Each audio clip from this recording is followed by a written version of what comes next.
start.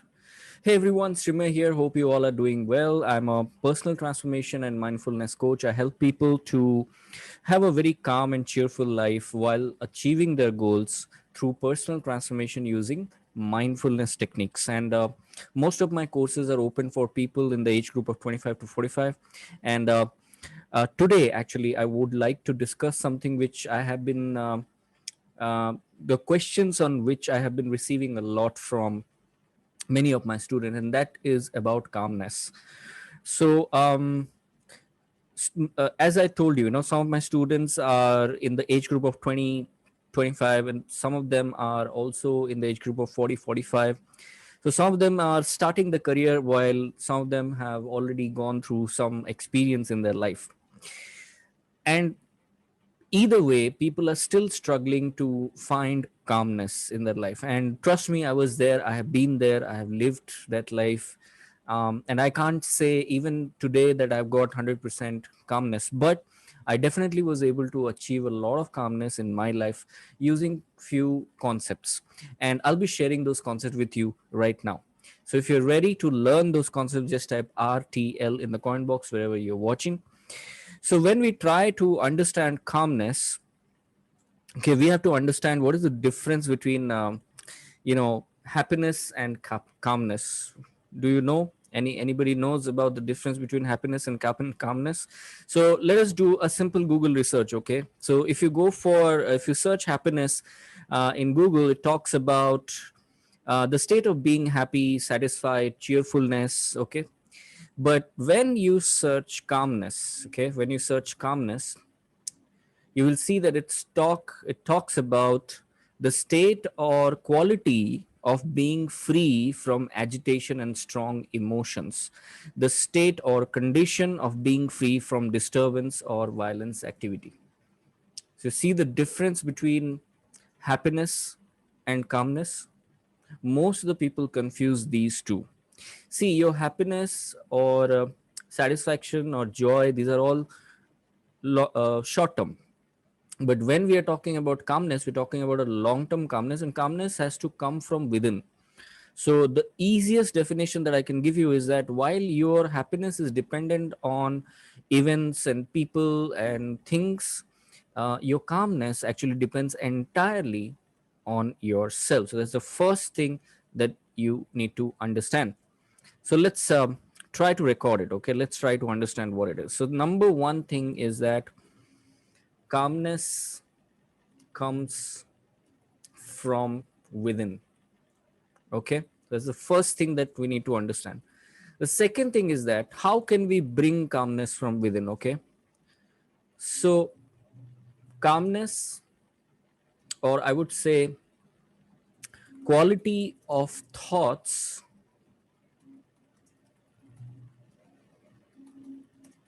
leads to quality of calmness. All right, we also have to understand is that thoughts become things. And here I would like to bring in the concept of karma. So basically, talking about quality of thoughts, okay, we need to understand how to produce quality of thoughts. And in order to produce quality thoughts, we have to understand that what are the things, what are the people, what are the events that we are mostly associating ourselves with. So we would like to associate ourselves with something which has positive energy, positive vibes, things without judgment, people without judgment, without holding one hand back, right? So not hiding anything, but honest people. So we want to associate ourselves with those kind of people, those kind of environment. Only then we'll be able to bring some quality thoughts out. The third thing is that the law of karma. Now, most of us know about this. What goes by comes by, right? So we are basically a reflection of what we do and what we think. So while going through, and remember, karma is not just about actions. So most of the people think that karma is action, right? So it's not exactly correct. So if you deep dive into karma and the concept of karma, you'll come to know that karma is actually your thoughts, and that's why thoughts becomes things, right? So even if you have not done any harm to anyone, but if you have thought something negative about something, it becomes your karma, and you will always get multiplication of that. So it's just like throwing a stone in the universe, right? Most of the time, when you throw a stone in the river, the ripples go down, as the ripples increase and then they go down. But when you throw a stone into an energy platform like universe, it actually multiplies and returns it to you. So if you think positive, more positive things that you think about people without any bad intentions, you will definitely get them back. But even if you're not doing anything harm or any wrong thing to anyone, but if you're thinking wrong about something, thinking about your benefits before anybody else's benefit, thinking about how you will get your stuff first rather than not caring about people, then obviously you cannot complain if something goes wrong in your life. Calmness will definitely be disturbed. So if you would really want to get long term calmness, then you have to start separating your calmness from happiness. That's one thing. You have to understand that calmness comes from within and it is not dependent on other people. But in order to stay calm, we need to have quality thoughts, and therefore we need to associate ourselves as much as possible with positive things and positive people and positive events. So whether it is watching negative news or going through social media endlessly, you want to decide what exactly you want to do in a day. You can associate, for example, the more I associated myself with motivational videos and inspirational videos and reading books and learning about how people have become successful after a lot of struggle, when I spent more of my time on these things, my calmness actually increases, because I'm associating myself with things or events or something which gives me positive energy, which has no bad intention. Yes, clear? All of you type clear in the comment box, and then comes karma, right? So your intention has to be as pure, as pious as possible. If your intention goes bad anywhere, then let me tell you that anything bad can happen to you. And the quickest way to fix your intention is always to put someone before you, put others before yourself. Okay. And that leads me to the next secret of staying calm, is that you attach yourself with a purpose bigger than you. Okay. So not only do you have to put people before you, before your wishes or desires, the moment you think of a purpose which is much bigger than your circumference or your circle of impact, your immediate circle of, like, your family, your kids, your this, your that, if you go beyond that and you attach yourself with a bigger purpose, you will see that your thoughts are becoming more and more qualitative. Why? Because you're thinking beyond of yourself, and the law of karma works there.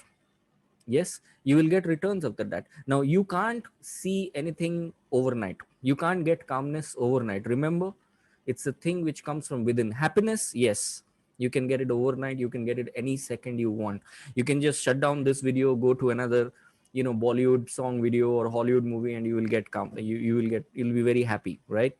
But that's not what we're talking about. If you really look for calmness, if you don't want to complain about calmness, then you have to go beyond happiness and you have to attach yourself with purpose which is bigger than you. And purpose not only helps you to stay calm, but also it helps you to stay focused. In fact, I explain all of this in my courses, and if you want to stay connected with me, you can always click on the link which will lead you to my community. And I'll tell you more about your personal transformation in mental, spiritual, and emotional state of mind within 90 days from coming to my community, and you'll come to know everything about it. And not only that, all of you people who are watching and all of you who can come to my community, you just have to spend time on understanding my content and participate in some of the games and quizzes that I play. And guess what? By June there is an offer going on for you to get my 28,992 rupees of course absolutely free of cost for you. If you become a part of my community right now, click on the link, come to my community, participate, and you get a chance to win 28,000 rupees of course absolutely free of cost. But this offer will be ending in June and you have to take actions. Okay.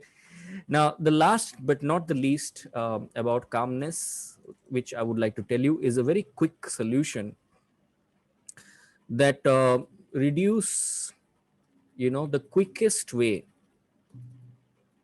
of reducing stress, especially anger, is to focus on the other person. Okay. And this you can apply everywhere, anytime, any place, any situation. If you're getting impatient, if you are getting anxious about people, what they're talking to you, what they're telling you, what are their actions, if you want to get something but you're not getting, then try to focus on the other person. Try to think of the other person for a moment. Think of the person's background, think of the person's education or whatever. Think of his from his way, even if you don't know the person very well, from his way of speaking or her way of speaking, you can understand that what kind of intelligence that person has.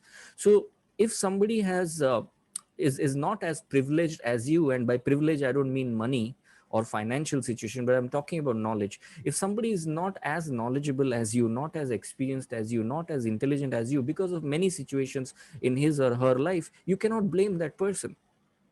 That person is telling you something or objecting your views, your opinions, because of his or her intelligence. And his or her intelligence has been largely dependent on the environment that he or she was born and raised in.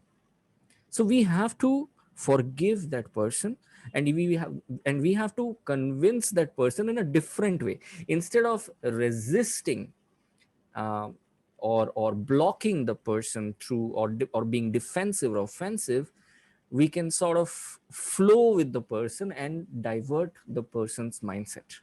And that is what is all about the chi or tai chi or energy or yin and yang. In fact, you learn that when you do judo or martial arts, right? So if somebody much bigger than you comes you and grabs you, the more you try to object that person or you try to force that person, the more failure you will get. But if the person tries to attack you and you try to sort of divert that attack, go with the flow and divert or duck, you will be able to easily win. And that's exactly how the last point works. If you are being attacked by somebody's scolding or somebody's anger or somebody's misbehavior or something, instead of quickly becoming defensive or offensive, try to go with the flow. Learn communication skills, how to go with the flow, and convince that person instead of attacking back. Remember, an eye for an eye makes the whole world blind. Can you say who had said this? It's a quiz. Go ahead and write it in the comment box. An eye for an eye makes the whole world blind. So there you go. If you want long-term calmness, then these are the 5 points that you should be looking at. And trust me, the sooner you try to get them, the better your life is going to be. This is Srimaya Mahapatra, your mindfulness coach, and I'll be waiting for you in my community. Some exciting things are happening there. See you soon. Bye-bye.